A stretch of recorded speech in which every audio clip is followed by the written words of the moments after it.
Hello, I'm the Progressive Disciple, and I'm taking a journey through the Bible. I'm inviting you to join me. Today, we are covering 1 Kings, chapters 14 through 18.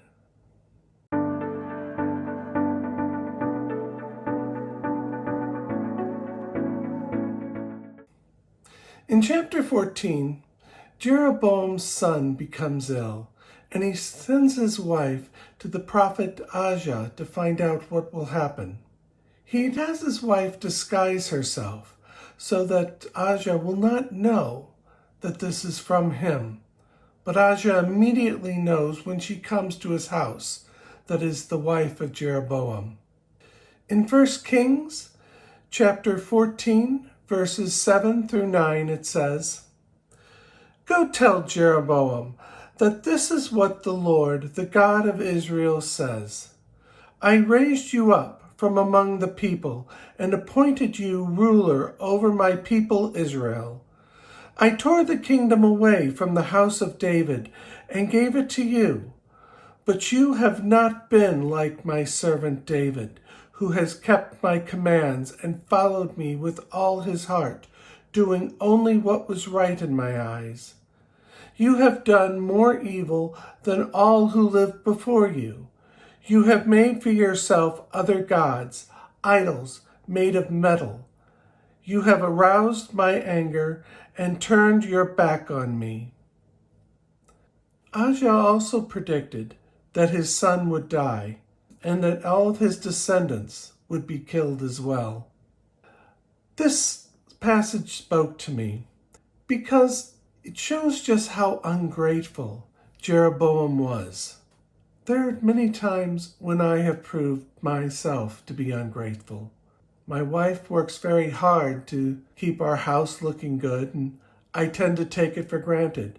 I also take for granted the work that God has done in my life. I've gone without hunger. I am free to worship as I want.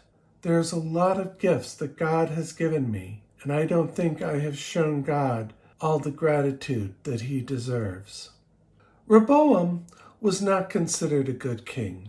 He continued to worship other gods. Egypt attacked Judah, and they carried off all the gold they could get, including the shields. Jeroboam had new shields created out of bronze, and he would use them whenever he made sacrifices to the Lord.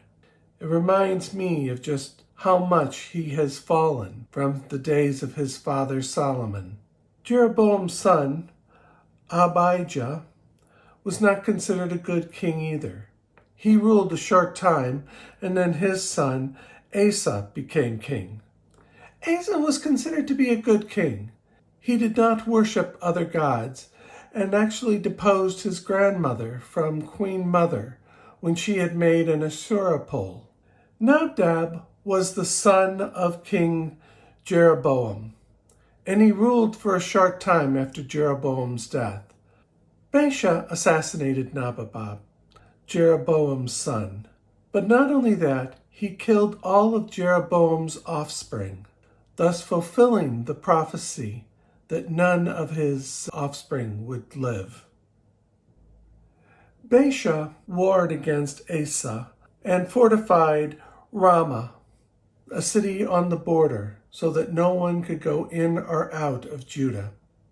In 1 Kings chapter 15, verses 18 through 20, it said, "Asa took all the silver and gold that was left in the treasury of the Lord's temple and his own palace. He entrusted it to his officials and sent them to Ben-Hadad, son of Tabrimam, son of Hazael, the king of Ammon, who ruled in Damascus. 'Let there be a treaty between me and you,' he said, 'as there was between my father and your father. See, I am sending you a gift of silver and gold. Now break your treaty with Baasha, king of Israel, so that he will withdraw from me.'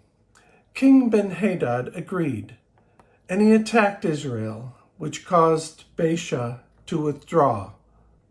This spoke to me because it demonstrated the considerable effort in problem solving by King Asa.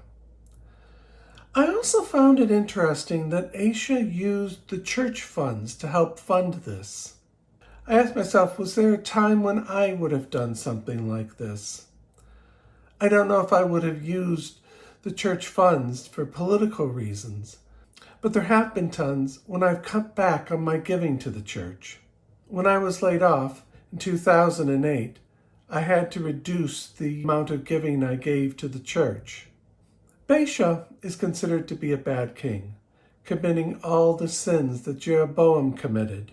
In chapter 16, the prophet Jehu condemns Baasha and says that he will suffer the same fate as Jeroboam. Eliah, Baasha's son, is assassinated by Zimbari and kills all of Baasha's offspring.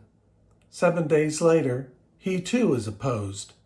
After a short power struggle in Israel, Omri becomes king.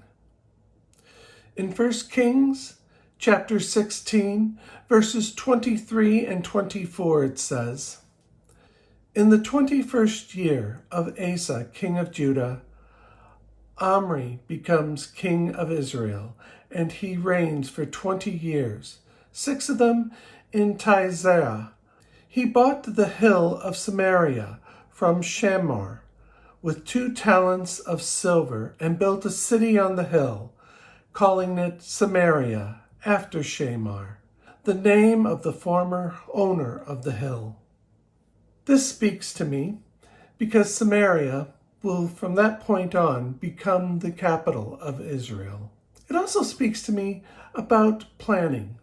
I think about when I shortly retired, I had a meeting with my financial planner. And one of the questions that surprised me was, were there any upgrades or trips that you planned to take? He incorporated this into my financial plans. Omri was also not considered to be a good king, committing all the sins that Jeroboam had committed. After Omri's reign, his son Ahab becomes king, and he has done even more evil than his father. He married a foreigner called Jezebel, and he served Baal as his god. Chapter 17 talks about the prophet Elijah. Elijah goes to Ahab and announces that a severe drought is to begin in Israel. He then hides from Ahab near a brook, and there ravens serve him food. He continues to eat there and drink from the brook until the brook dries out. And then he goes to the town of Zarephath, and where he finds a widow. He asks the widow for a drink, and she goes to get him some water. And then he adds he would like some bread. But she informs Elijah that she only has enough flour and oil to make bread for her and her son. She was going to eat it and then die. But Elijah assures her that the flour and oil will not run out until rain returns to the land. This miracle occurred for a long time. The widow's son becomes sick and dies, and she cries to Elijah. In 1 Kings chapter 17, verses 19 through 22, it says, "Give me your son," Elijah replied. He took him from her arms, carried him to the upper room where he was staying, and he laid him on his bed. Then he cried out to the Lord, "Lord my God, you have brought tragedy even on this widow I am staying with, by causing her son to die." Then he stretched himself out on the boy 3 times and cried out to the Lord, "Lord my God, let this boy's life return to him." The Lord heard Elijah's cry, and the boy's life returned to him, and he lived. This speaks to me because I think we have all been concerned for a sick child. I've never had a child close to death, but I can imagine how heartbreaking it would be. This also shows me the power of prayer. And this, as far as I know, is the first time resurrection occurs in the Bible. In chapter 18, Elijah sends word to Ahab. Elijah has Ahab bring 450 prophets of Baal to Mount Carmel for a showdown. They brought 2 bulls. The prophets of Baal took the bull of their choice. They made an altar, cut wood, and prepared the bull for sacrifice, but they were not allowed to light the fire themselves. They prayed to Baal to bring fire down for the sacrifice of the bull, but Baal did not listen. Elijah mocked them, but still no fire came from the sky. Elijah then took 12 stones and built an altar. He loaded wood on the altar and took the remaining bull and cut it up and laid it on the altar. He had people drench the wood with water.